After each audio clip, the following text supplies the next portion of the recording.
Hello Floyd's Knobs Christian. Hope you guys are having a good Sunday morning. Had a good service so far.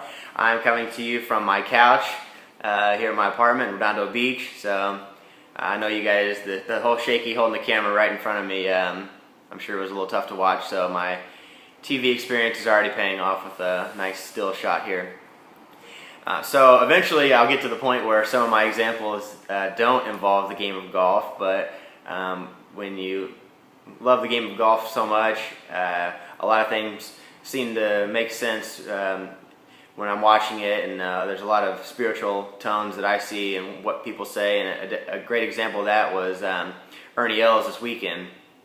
And I was watching the British Open, and Ernie Els basically got to a point in his career where, you know, he came out strong in the 90s and won a couple majors, and everybody expected a lot out of him, but he got to the point in his career where his game started declining, and not only that, he had a lot of personal issues that he's dealing with. I know that his son has autism, and also he just battles depression. So there's a lot of things that Ernie has tried to overcome in his personal life, which has really been difficult for him, and especially translating that to the golf course.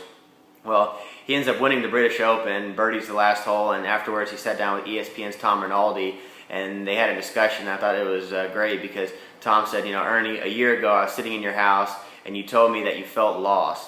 And he's like, now you're sitting here. Like, what's the difference? And to me, I knew what he was going to say. I knew it was going to be something spiritual. And he said, well, you know, we had a really in-depth conversation that day, Tom, and I think the difference for me is I just started believing more. And when he said that, you know, I almost got chills because it's so evident that you know, if you put your faith first, no matter what challenges come along, you're gonna end up being a better person for it and have even a better outlook and understanding on life. So a great verse that I found in the Bible with the help of Doug is James 1 verses 2 through 8. It says, "Consider it pure joy, my brothers, whenever you face trials of many kinds, because you know that the testing of your faith develops perseverance.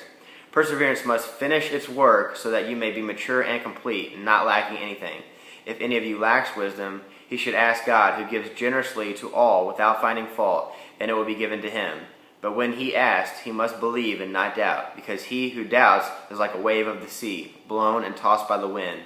That man should not think he will receive anything from the Lord. He is a double-minded man, unstable in all he does."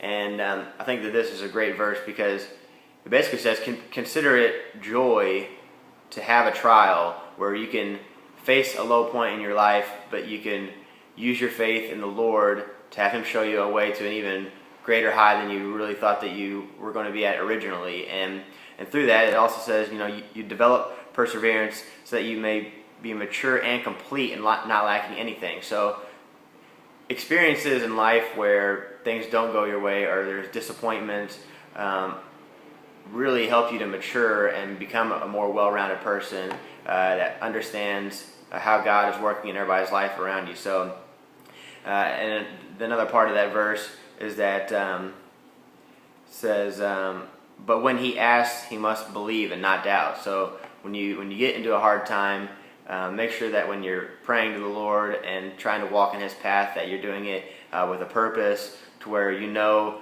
that this hard time has come on you for a reason, and you're going to show the people around you your faith in the Lord and his ability to change people's lives. So I hope that everybody there is having a great day, and when challenges come along your way, then you can accept them and relish them and use them as a chance to become a better person. So love you guys. Sure would have liked to have been at VBS this week, but I'm sure that you had a great time. So been thinking about you guys, and I'll talk to you soon. Bye.